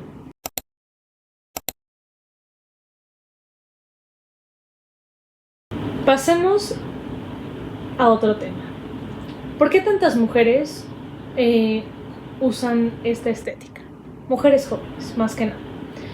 El consumo de la carne y la estética de la devoración han migrado al folclore y la literatura, del folclore y la literatura, hacia un ecosistema digital. El análisis de plataformas como TikTok, Pinterest, Tumblr y Archive of Our Own demuestran que querer comer al otro ha dejado de ser un tabú aislado, o sea, bueno, como esta fantasía ha dejado de ser como este tabú aislado para convertirse en una subcultura visual, una gramática del deseo juvenil y un vehículo para procesar la intensidad emocional y el trauma de la era del Internet. Las distintas redes sociales funcionan como laboratorios estéticos y narrativos donde se procesa la metáfora de esta ingesta. Por ejemplo, tenemos a Tumblr, ¿no? Que históricamente es la cuna de un fandom erótico joven y la romantización de este dolor, ¿no? En esta plataforma se gestó la transición de la estética coquette y la dark academia hacia el canibalismo romántico. Los blogs de jóvenes compartían como fragmentos de textos literarios cruzados con imágenes de cuerpos entrelazados, marcas de mordidas, fluidos, y todo esto codificando el amor no como una transición pacífica, sino como una obsesión devoradora y gótica. O por ejemplo, Pinterest, que Pinterest funciona como este gran catálogo visual y de moodboards, tableros de inspiración de esta estética, ¿no? Entonces aquí los jóvenes también coleccionan imágenes de bocas abiertas, dientes afilados, corazones anatómicos de cerámica, hilos rojos, texturas de carne, todo esto haciendo pues alusión a la anatomía humana de una forma un poco más visceral. Y bueno, también puedes ver capturas de poemas, todo ese tipo de cosas, ¿no? O sea, por ejemplo, de autoras como, no lo sé, Richard Sicken o Margaret Atwood, ¿no? Entonces aquí podemos ver que es una estetización y una domesticación visual de esta violencia erótica. Por ejemplo, si hablamos de TikTok, aquí podemos mencionar que en esta plataforma el canibalismo se manifiesta a través de audios virales que frecuentemente son canciones de Ethel Cain o de Mitski, ¿no? Que analizamos en el capítulo pasado, me parece. Sí, según yo sí, acoplados con videos de creadoras que gesticulan o actúan con este impulso de morder o consumir simbólicamente a sus parejas, ¿no? Y este formato corto permite que una fijación psicológica tan pesada se traduzca en una tendencia estética irreproducible, algo muchísimo más fácil de digerir que todo lo que abordamos en los capítulos pasados, ¿no? Porque no es lo mismo que yo te ponga este video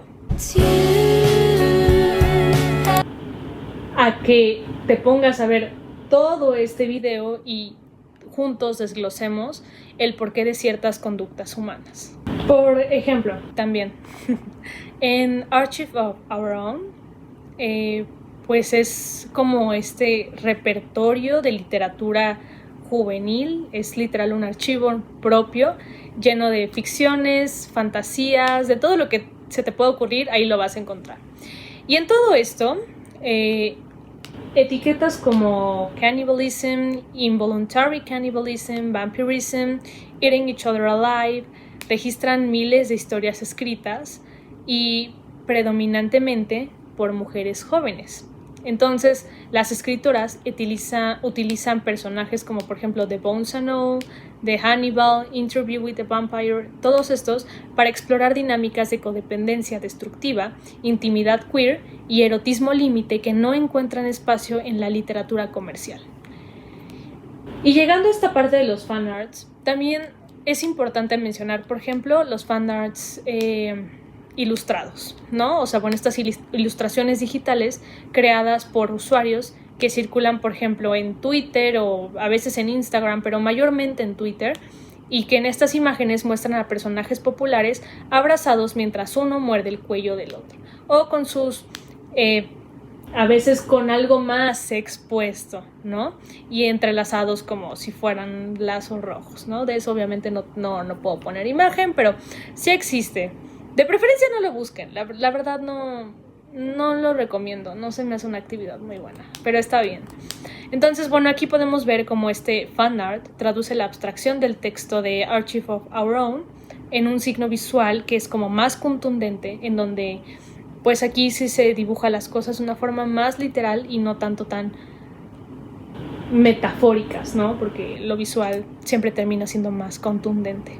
Ahora, dentro de todo esto hay algo que me parece también muy importante mencionar, y es que el humor del internet utiliza la ironía para expresar ansiedades genuinas. Por ejemplo, los memes de la estética I want to eat you operan bajo dos códigos principales: cute aggression, agresión por ternura, traducido en memes que muestran a animales pequeños como gatitos o cachorros con expresiones enojadas o textos que hiperbolizan el deseo de morder o tragar a lo que se ama. Que científicamente esto se explica porque la agresión por ternura es un mecanismo neuropsicológico para regular el exceso de dopamina ante algo estimulante. Entonces, desde aquí, el internet lo adoptó para canalizar la intensidad del amor romántico que sobrepasa el lenguaje cotidiano. Y luego tenemos a la antropofagia afectiva, ¿no? Que son estas imágenes de personajes de caricatura sosteniendo letreros con peticiones hiperbólicas de fusión de física total. Estos memes hiperbólicos desactivan el peligro real de esta práctica de la antropofagia mediante la risa, pero no dejan de mantener un mensaje de fondo de que el deseo absoluto de borrar el espacio intersubjetivo entre dos personas sigue ahí, existe todavía. Pero entonces, ¿por qué tantas mujeres adoptan esta estética? Y bueno, a ver, esta adopción masiva de fantasía caníbal por parte de generaciones jóvenes de mujeres podría ser respondida por tres factores. Primero, la catarsis de la intensidad emocional. El lenguaje romántico convencional de las comedias románticas, como, no sé, decir algo muy, muy cursi, como ay, te amo, eres mi príncipe, me gustas, algo así, se percibe como edulcorado o insuficiente. Y el deseo desbordante de la juventud contemporánea no, no cabe en esas expresiones. Entonces decir quiero devorarte ofrece un vocabulario de mayor impacto emocional que hace justicia a la intensidad visceral de sus afectos. Podríamos pensar en un cierto tipo de reclamación del apetito y el deseo activo. Aquí podríamos enlazar lo que vimos en el capítulo 4 y el 5, porque las mujeres han sido educadas para ser el objeto pasivo que es consumido. Y entonces, cuando tú te apropias de esta estética de la devoración en redes sociales, es un acto de reclamación casi erótico, ¿no? O sea, al decirte quiero comer, la mujer joven se posiciona en el espacio digital como el sujeto que desea, que tiene hambre y que toma la iniciativa de consumo, subvirtiendo la pasividad histórica impuesta a su género. Y por último, la metáfora de la vulnerabilidad radical. En una era digital caracterizada por el aislamiento físico y las interacciones mediadas por pantallas, el canibalismo romántico en Internet pues es una fantasía de contacto hiperfísico, porque el deseo de mezclar fluidos, morder o tragar al otro representa la máxima resistencia contra la distancia digital que hoy en día la mayoría de los jóvenes tenemos, ¿no? Es este anhelo de una intimidad tan profunda que destruya la alineación del yo a través de la fusión biológica imaginada, ¿no? Y es una necesidad muy grande porque muchas veces uno no puede convivir con otra persona si no es a través de una pantalla, pero eso nuevamente genera limitaciones que solo podrían ser satisfacidas. Sí, ¿no? Sí, creo que lo dije bien. Bueno, que solo se pueden satisfacer por medio del contacto físico.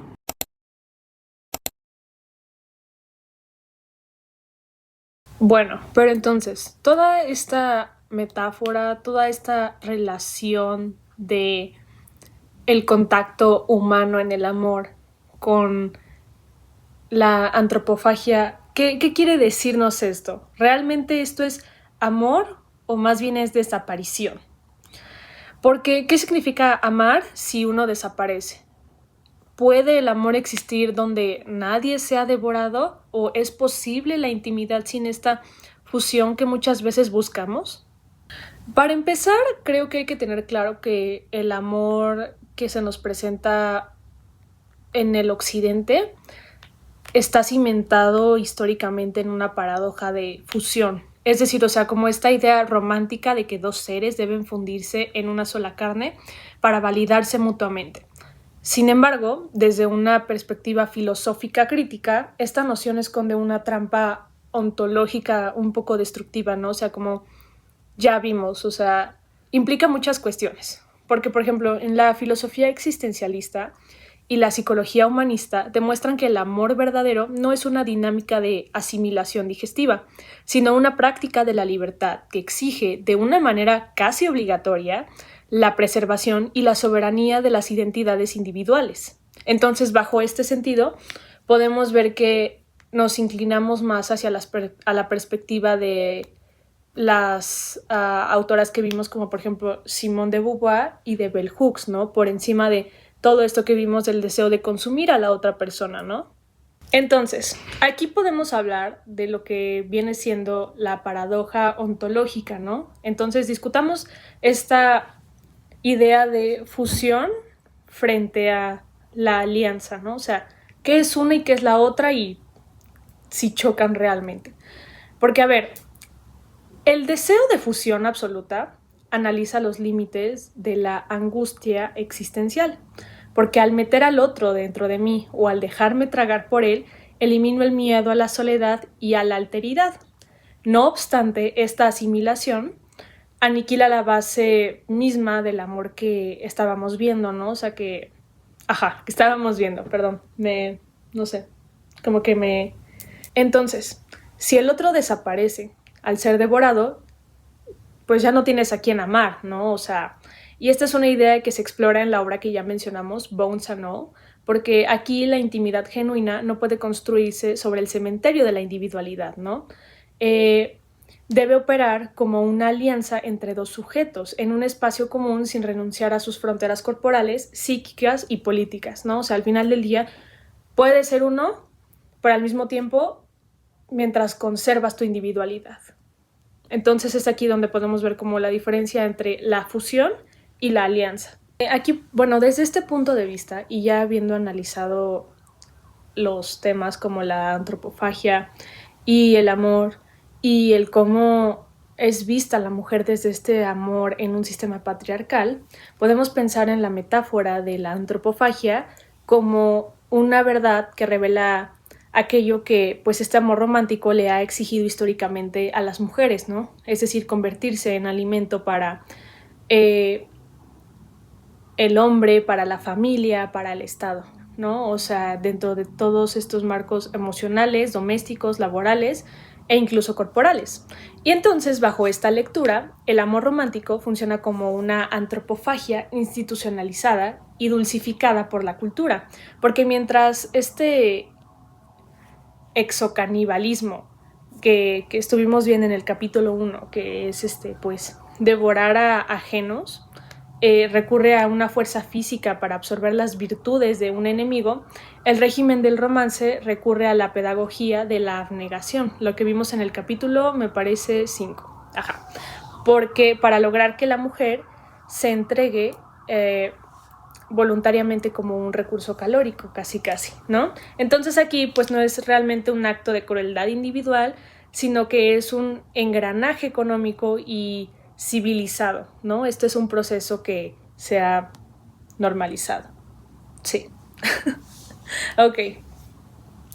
Vamos a continuar.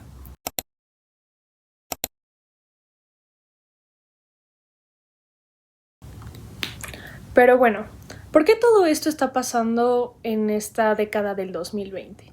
Bueno, a ver, ya mencionamos varias obras como pudieron ser Bones and All and A Certain Hunger e incluso The Vegetarian de Han Kang o la música de Ethel Cain, de Paris Paloma, de Florence and the Machine, de Mitski, ¿no?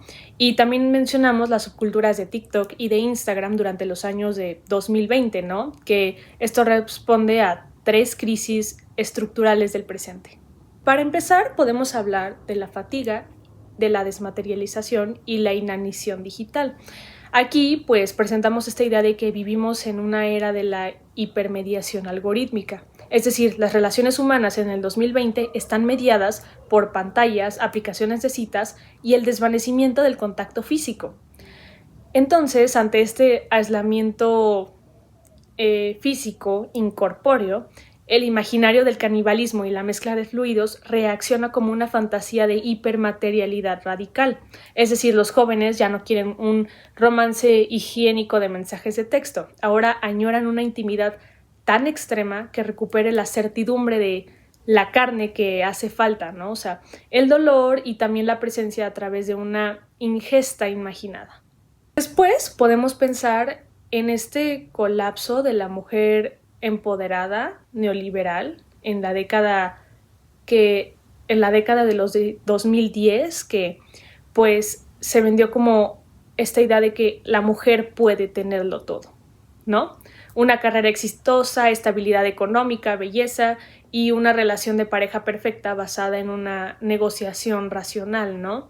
Y en la década de 2020 esta idea se reveló como una estafa que duplicó una carga mental y el cansancio, algo que vimos en el capítulo 5, me parece. O sea, esto es una idea que, o sea, como que la gente dejó de comprar. O sea, no es que no estuviera ahí y que sus consecuencias no estuvieran ahí, simplemente que ahora como que la gente lo notó más y sobre todo la generación Z, ¿no? O sea, que es por donde estamos empezando a hablar. Son las personas que más lo notaron porque son personas que comenzaron a trabajar y comenzaron a tener su vida. Y conforme fueron creciendo, se dieron cuenta que esta idea que se vendía tenía sus pros y sus contras, ¿no?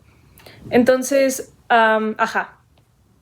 Entonces aquí el canibalismo estético funciona como este retorno de lo reprimido, porque ante la obligación de ser limpias, productivas y cuerdas, las mujeres de la generación Z y quizás también las millennial abrazan como la figura del monstruo hambriento, la que se niega a negociar, la que rompe el plato y decide devorar, ¿no? Incluso podríamos pensar también en el auge del female rage, que bueno, si no lo han visto también es como, me parece que también podríamos decir que es una subcultura en la que se muestra a mujeres realmente enojadas, ¿no? Pero de una forma más visceral y con expresiones, formas de expresarse muchísimo más violentas. Porque a medida algo que se comenta mucho es que, por ejemplo, en cosas que consumimos, como mayormente sería el cine, siempre nos ponen a una protagonista que cuando es herida no reacciona de una forma violenta, ¿no? Sino más bien se le ve como en un estado de shock y llorando, pero en silencio, ¿no? Y esto se le ve demasiado controlado. Y de un tiempo para acá se empezó a apreciar más escenas donde las mujeres expresaran esta ira, ¿no? O sea, donde se dejaran llevar por estos sentimientos, ¿no? Y muchas mujeres se identificaron con eso, ¿no? O sea, realmente la cultura del female rage como que logró destapar todas estas emociones que las mujeres de la generación Z tenían, ¿no? Y se empezaron a discutir más cosas y a debatir más cosas sobre esto, pero creo que también está esto muy asociado con la represión y con finalmente la antropofagia, ¿no? O sea, lo que hemos visto en este video.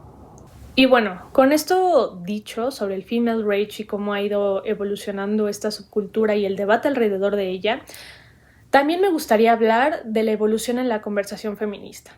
Porque tras olas de denuncia colectiva, tras movimientos como el Me Too en pues, la década pasada, la conversación en el 2020 se ha ido transitando hacia una exploración más profunda del trauma y la violencia. Es decir, aquí la antropofagia en la ficción escrita por mujeres que ya no piden únicamente igualdad, sino expone mediante recursos como el gore o el horror corporal. Y aquí, pues, las dinámicas caníbales latentes de la heterosexualidad normativa, ¿no? Entonces aquí podemos ver que es casi como una devolución poética de la violencia. Si el sistema nos ha consumido históricamente, el arte contemporáneo le otorga a la mujer los dientes para defenderse de ello.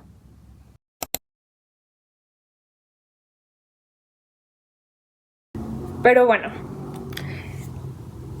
a ver, aquí siento que podemos concluir varias cosas. Para empezar, creo que no es arriesgado decir que el canibalismo no es la antítesis del amor romántico, sino que más bien es una verdad desnuda que puede coexistir junto con él, ¿no? Porque amar bajo las reglas del patriarcado se ha traducido como un contrato de digestión mutua donde la mujer aporta la materia prima. Entonces, creo que nombrar a este proceso a través de la antropofagia literaria y estética es el primer paso para su desactivación, porque solo cuando las mujeres se nieguen a continuar siendo el alimento de los proyectos ajenos y cuando la sociedad desmantele como este mito del sacrificio incondicional, será posible transitar hacia una intimidad que no necesite fusión, ¿no? Como lo proponía Bell Hooks, ¿no? En esta idea de un amor fundado en una alianza por dos cuerpos soberanos que se miran, se tocan y se acompañan, pero que se niegan rotundamente a devorarse, ¿no? Que en cambio van a crecer conjuntamente. Entonces sí, creo que este ha sido un ensayo muy interesante, que, bueno, analizamos muchos temas, vimos cómo cada uno se mezclaba con el otro y creo que, bueno, eso me parece encantador, me parece wow, no sé, me gustó mucho, o sea, ya sé que lo llevo diciendo todo el video, pero de verdad, no sé, disfruté hacer este ensayo, espero que ustedes también lo hayan disfrutado, que hayan encontrado algo interesante dentro de todo esto que les dije. Díganme qué piensan, porque creo que este tema de la antropofagia o incluso del female rage tiene demasiado por debatirse, ¿no? O sea, tenemos para hablar de él muchísimo, ¿no? Pero creo que sí es importante hablarlo y conocer qué hay detrás de esta metáfora, ¿no? O sea, porque ¿qué implicó realmente que una mujer se haya identificado con este amor antropofágico? ¿Qué implicaba, no? O sea, creo que sí es muy interesante entender eso y discutirlo, ¿no? No dejar de discutirlo, porque ya cuando vemos todo esto, o sea, lo que implica para una mujer ser amada en un sistema patriarcal, creo que sí podemos ver como el peso de todo esto y lo que realmente significa, ¿no? Entonces, pues no lo sé. No sé qué más decirles, la verdad. pues espero que les haya gustado mucho este video, que hayan encontrado algo útil dentro de él, que se hayan divertido un poco, que les haya hecho compañía mientras hacían alguna otra cosa, no lo sé, que me hayan tenido algo de paciencia, porque sí fue un ensayo muy denso y que yo en algún momento no logré como seguir el hilo, ¿no? No lo sé. Porque les digo, o sea, tenía mucho que no hablaba frente a una cámara de temas así tan densos, ¿no? Finalmente. Así que bueno, pero espero que les haya gustado mucho. Si tienen alguna idea con la que quieren complementar este ensayo, si quieren corregir algo tal vez, si quieren agregar algo más, contar alguna experiencia propia, es mega bienvenida. Así que, pues, si quieren comentar algo, por favor háganlo. Ajá. Y nada, no olviden suscribirse, darle like, compartir este video si quieren, activar la campanita de notificaciones para que vean cuando subo video. Y pues ya, creo que sería todo. Also, ¿saben qué me pasó? Estaba viendo que estaba borrando algunas fotos y videos en mi iPad, porque es aquí donde edito los videos. Y me di cuenta que borré el outro, porque ven que tengo un intro y tengo un outro similar. Lo borré y ya no lo puedo recuperar, entonces no sé si tenga que hacer otro o si de plano, no sé. Voy a ver qué va a pasar, así que no importa. Pero bueno, ahora sí, eso es todo. Muchas gracias por ver este video y por quedarse hasta el final a los que lo hicieron. En verdad lo agradezco. Y ya, ahora sí ya me voy. Cuídense mucho y tengan un gran día. Bye.